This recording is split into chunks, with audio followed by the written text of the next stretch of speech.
2015 সালে metro rail আইন সংশোধন করে তৈরি করা হচ্ছে মেট্রো রেল নির্মাণ, রক্ষণাবেক্ষণ, নিয়ন্ত্রণ ও পরিচালনা আইন 2024। ইতিমধ্যে আইনের খসড়া করা হয়েছে।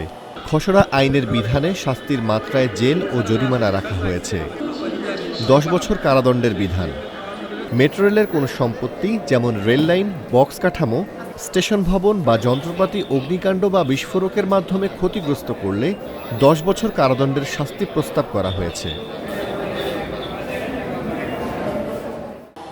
বিক্ষোভে 1 বছরের জেল। মেট্রো রেলে কোনো ধরনের বিক্ষোভ প্রদর্শন করলে সর্বোচ্চ 1 বছর কারাদণ্ড অথবা 50,000 টাকা জরিমানা কিংবা উভয় দণ্ড প্রযোজ্য হবে। অনুমতি ছাড়া শুটিং, পণ্য বিক্রি নিষিদ্ধ। মেট্রো রেল এলাকায় অনুমতি ছাড়া শুটিং করলে 20,000 টাকা জরিমানা বা 6 মাস কারাদণ্ড কিংবা উভয় শাস্তি দেওয়া হবে।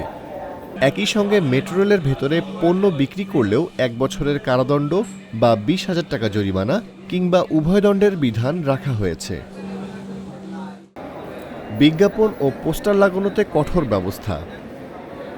বিনা অনুমতিতে মেট্রো রেল এলাকায় বিজ্ঞাপন বা পোস্টার লাগালে 50,000 টাকা জরিমানা বা 6 মাসের কারাদণ্ড কিংবা উভয় শাস্তির বিধান থাকছে।